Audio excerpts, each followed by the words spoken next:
Assalamualaikum, selamat pagi dan salam Malaysia Madani. Anda bersama saya Nur Zamri dalam Berita Pagi, edisi 23 Mei 2023.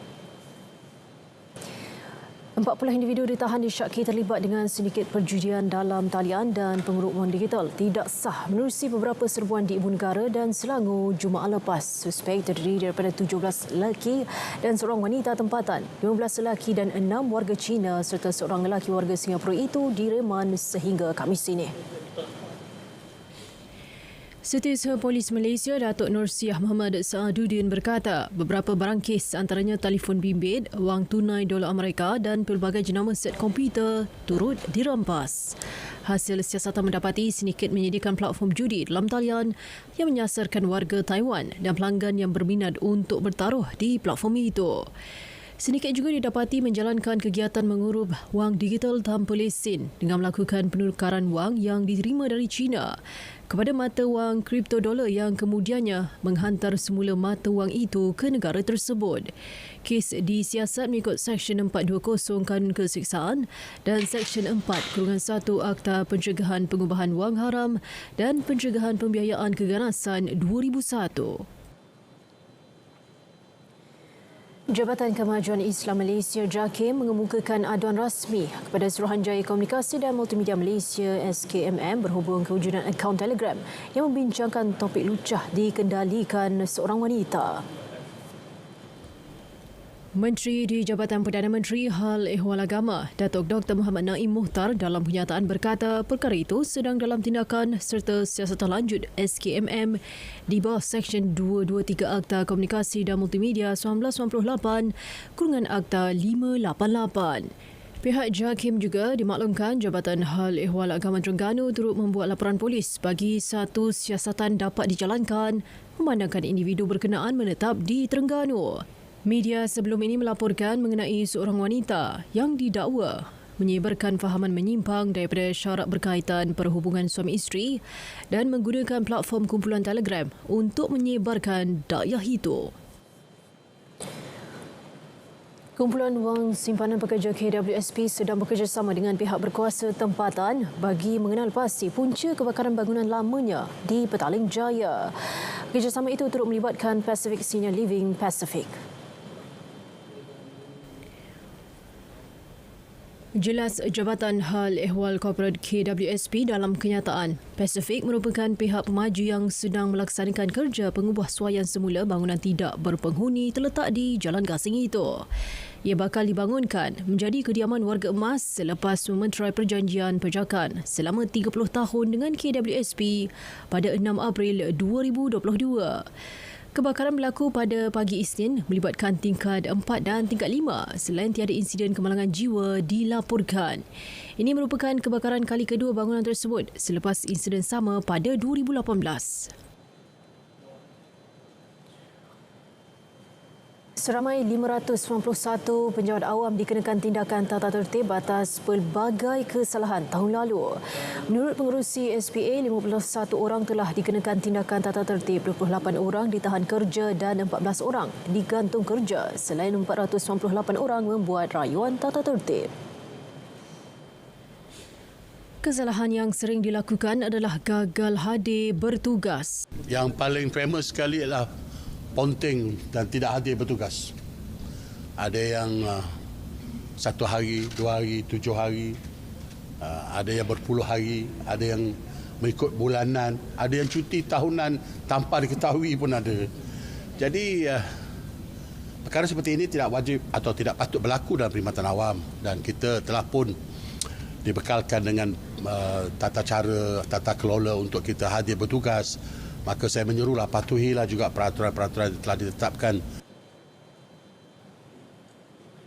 Misi Penggalakan Pelaburan dan Perdagangan serta Lautan Rasmi Perdana Menteri Datuk Seri Anwar Ibrahim ke 9 buah negara dari Januari hingga Mac 2023 telah berjaya menarik potensi pelaburan dianggarkan lebih RM184.7 bilion serta potensi ekspor lebih RM3 bilion.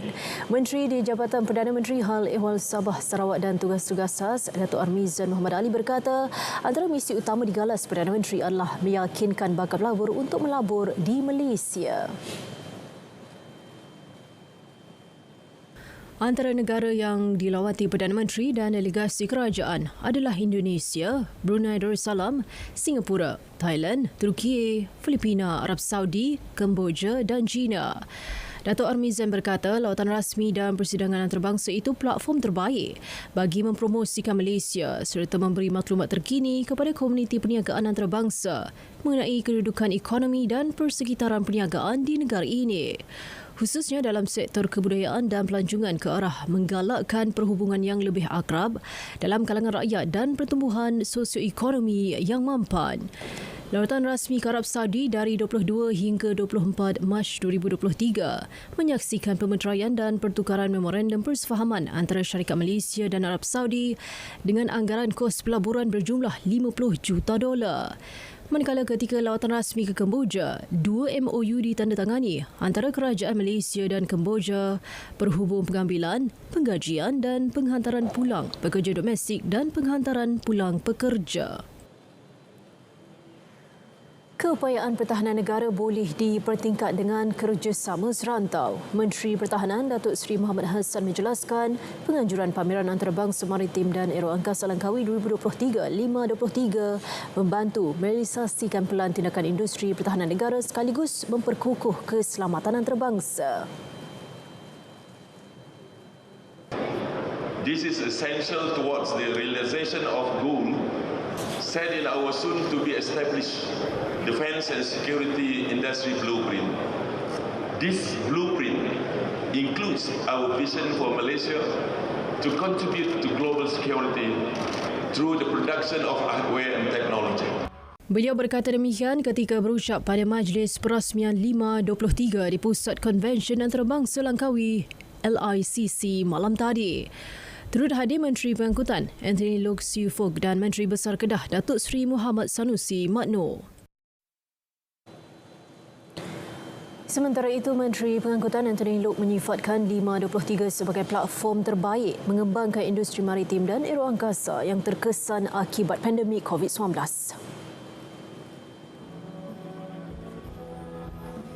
Potensi lebih besar menanti industri dengan sinergi dua kementerian, iaitu kementeriannya dan Kementerian Pertahanan. While the Ministry of Defence covers 60% of Lima for defence and security segment, the Ministry of Transport is covering another 40% for the commercial segment of maritime and aerospace industries.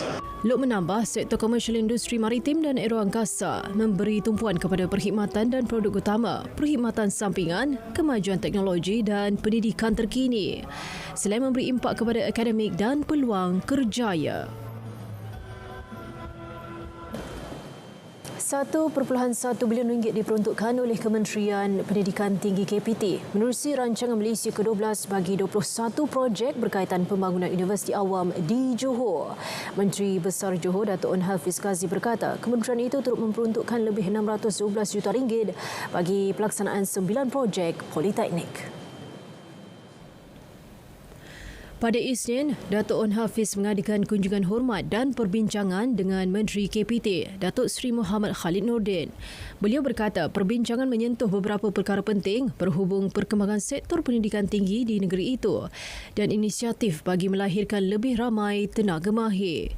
Usaha juga akan dipergiat bagi menarik lebih ramai anak muda menceburi bidang pendidikan serta latihan teknikal dan vokasional TVET dan bidang sains, teknologi, kejuruteraan dan matematik STEM bagi memenuhi keperluan industri dan pelabur. Justru satu pasukan petugas khas antara kerajaan negeri dan KPT akan diwujudkan untuk memperincikan kerjasama antara kedua-dua pihak bagi meningkatkan taraf pembangunan pendidikan di negeri itu.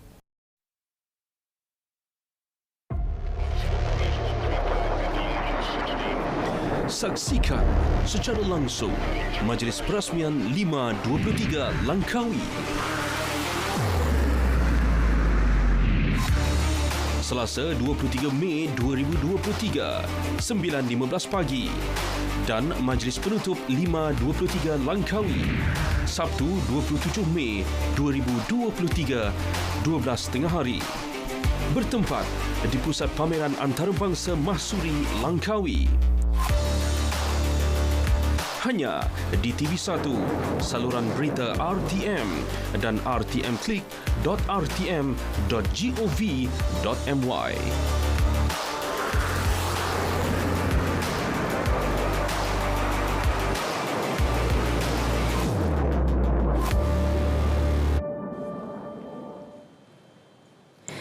Pertubuhan Berita Nasional Malaysia bernama dilihat sebagai penggerak utama industri media di Malaysia. Ia susulan peranan signifikannya dalam pelaporan berita dan merekodkan peristiwa bersejarah negara. Dari satu sudut saya lihat perubahan yang mendadak yang sedang berlaku dalam bidang kewartawanan, dalam industri media itu sendiri, akibat antara lain daripada perkembangan media sosial. Ini perlu kita teliti bersama dan saya sedia untuk membantu. Ada beberapa aspek lain yang diusahakan oleh Bernama, termasuklah Bernama TV, Bernama Radio, yang saya lihat ada beberapa perkara yang boleh dibantu. Saya cukup menggalakkan usaha dan ikhtiar Bernama untuk menganjurkan Hari Wartawan Nasional, kerana dari segi itu kita menunjukkan, Bernama menunjukkan bahawa ia menjadi pusat bagi saya antara penggerak utama dalam industri media di Malaysia. Beliau juga menyambut baik penganjuran Hari Wartawan Nasional yang disifatkan media mempamerkan peranan bidang kewartawanan. Saudara, kadar pengangguran turun lebih 10,000 pada suku pertama 2023 dan harga maksimum tiket penerbangan sehala hanya RM300 sempena Pesta Keamatan. Itu antara inisiatif kerajaan perpaduan sepanjang minggu lalu. Berikut perinciannya.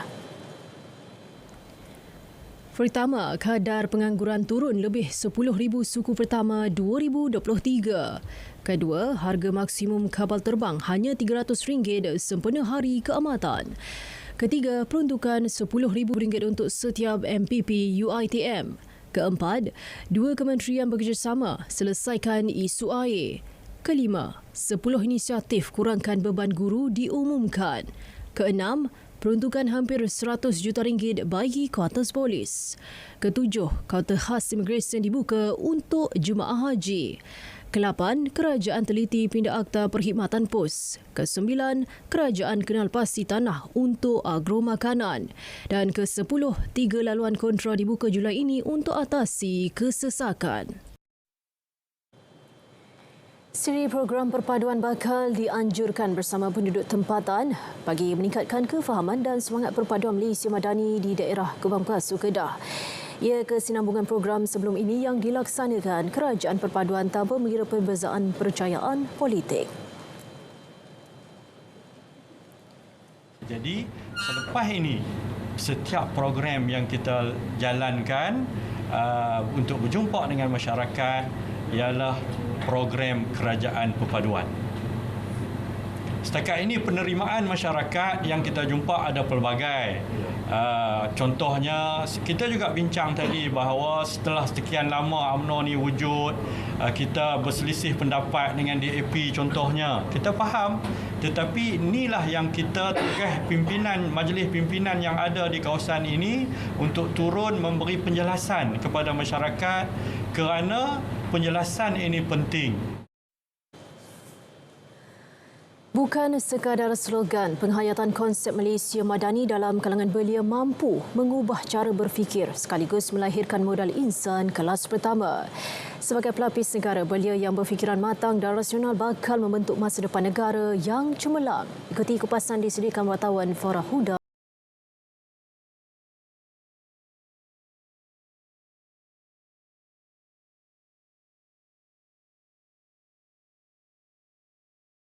Semangat belia penting untuk mengangkat aspirasi Malaysia Madani. Golongan ini perlu mencurahkan idea mereka ke arah merealisasikan konsep itu. Pembabitan dan sumbangan mereka penting ke arah pembangunan negara yang cerah dan juga demi merealisasikan konsep Malaysia Madani. Usaha menerapkan konsep Malaysia Madani dalam kalangan belia dilaksana pelbagai pihak. Tujuannya hanya satu, melahirkan generasi Malaysia yang terbilang. Tuan Belia akan mainkan peranan ini dalam program-programnya mana kita akan libatkan ramai antara kaum dalam program kita supaya kita dapat keluarkan potensi-potensi yang ada dalam setiap belia yang ada, tak kira latar belakang mereka.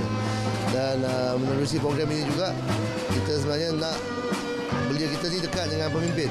Jadi antara program yang ke depan yang kita nak buat, sebab kita tahu perpaduan kunci, kestabilan, ada idea-idea juga daripada belia yang berkaitan dengan konsep Malaysia Madani. Golongan bakal pemimpin masa depan ini perlu sentiasa didedahkan dengan program bermanfaat agar idea mereka dapat diketengahkan selain jadi pengantara menyalurkan dasar-dasar kerajaan. Bagi memastikan perubahan selari dengan keadaan semasa, suara belia perlu diangkat sama. Kita sebagai belia, kita support je apa yang kerajaan cuba untuk buat, sebab biasanya, bukan biasa, memang kerajaan akan buat something yang untuk menaikkan diri kita, untuk menaikkan negara kita. So belia, kita support je. Diorang ajak, contoh hari ni kita ada belia Malaysia Madani. Saya datang, saya support, dan saya, sebab benda ni kalau tak support, tak ada apa-apa aktiviti lah nanti diorang kata, oh Malaysia Madani tak ada apa-apa. Tapi sebenarnya kita ada, cuma kita je yang tak approach. Bersama kerajaan, iaitu bukan sahaja join, tapi kalau boleh kita mendapatkan input lagi lah. Input seperti apa yang mereka cuba sampaikan, apa nilai-nilai yang mereka berikan kepada kita. Dan sebagai belia juga, kita tak boleh mengetepikan contoh-contoh seperti apa yang mereka cuba sampaikan kepada kita lah. Dan kita cuba fahamkan dan cuba kita terapkan dalam hidup. Okay, pada pandangan saya, peranan golongan belia ni, mereka berfungsi sebagai untuk menyatukan kaum antara kita semua. Iaitu golongan belia ni, dia akan meneruskan generasi pada generasi sekarang ni supaya lebih maju pada masa hadapan. 9.1 juta atau 1/3 daripada penduduk negara ini terdiri daripada golongan belia. Farahuda Sahiran, RTM.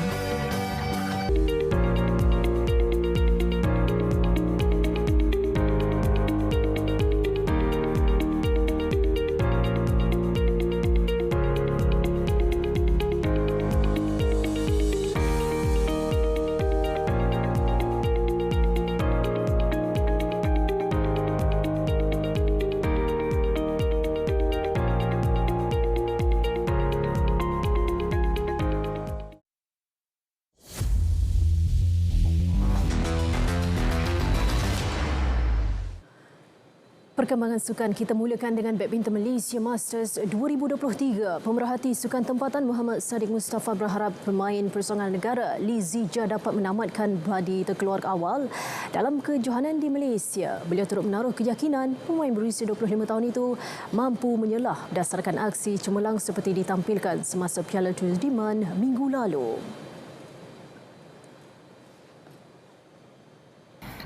Beliau tidak kalah dalam pertandingan Piala Sudirman. Saya berharap Dijia dapat meneruskan momentum beliau dan sehinggalah sekurang-kurangnya layak ke akhir.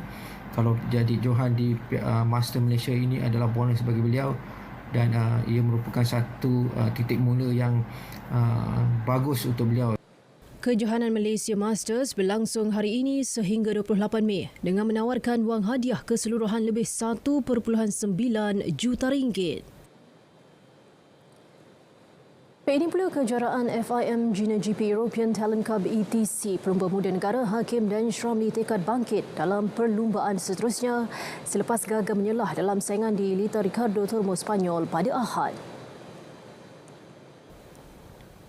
Pelumba berusia 15 tahun itu mengakui masih perlu memperbaiki teknik tunggangan untuk terus menyelah dalam pusingan seterusnya di Jerez Spanyol. Pada race tu pula saya start daripada P13 starting grade. Kemudian saya tak buat good start. Saya terlambat pada starting. Kemudian saya lose banyak position dan saya try untuk overtake rider. Kemudian group hadapan sudah pergi. Tapi apapun saya tak berapa happy sangat dengan result saya. Hakim Danish menamatkan perlumbaan pertama di kedudukan ke-11 dan pusingan kedua di kedudukan ke-13. Beliau kini berada di kedudukan ke-9 kategori pelumba memungut 24 mata. Perlumbaan FIM Mini GP Malaysia, pelumba kelahiran Terengganu Khabil Irfan Azlan menepati ramalan mencatat kemenangan berganda dalam saingan pembuka musim yang berlangsung di litar lumba Unimap Arau, Perlis. Beraksi dengan Gentra Oldville 160cc, Khabil unggul memenangi perlumbaan pertama sebanyak 18 pusingan berkelebihan 12.975 saat di depan Errol Ahmad Marzuki dan penunggang Vietnam Nguyen Viet Tuan. Tunggangan pantas ditampilkan pelumba berusia 11 tahun itu pada perlumbaan kedua, memastikan beliau sekali lagi melintasi garisan penamat sebagai juara meninggalkan Errol dan Viet Tuan.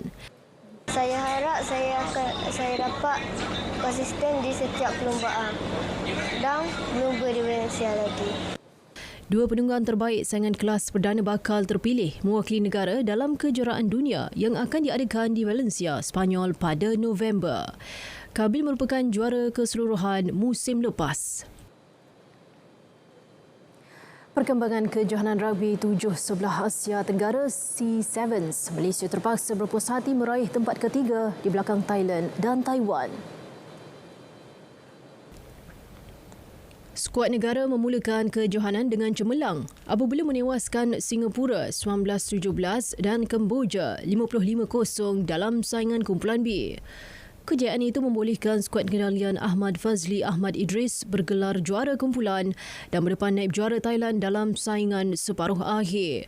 Momentum cemerlang Bunga Raya 7 bagaimanapun terhenti selepas tunduk 12-17 kepada Thailand. Malaysia bagaimanapun berjaya menebus kekalahan itu dengan menundukkan Singapura 17-10 dalam penentuan tempat ketiga dan keempat. Kejohanan dimenangi Taiwan yang menumbangkan Thailand 19-10 dalam aksi final.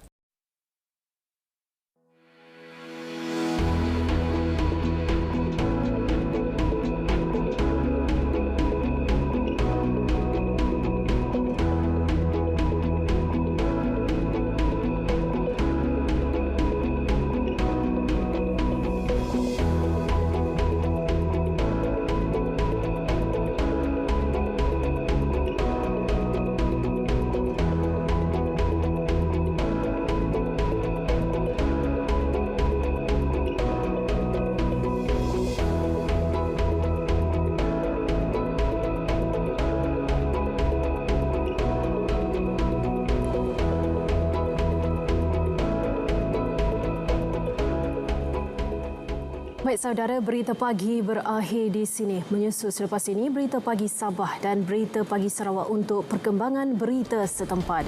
Saya Nur Zamri, Assalamualaikum dan salam Malaysia Madani.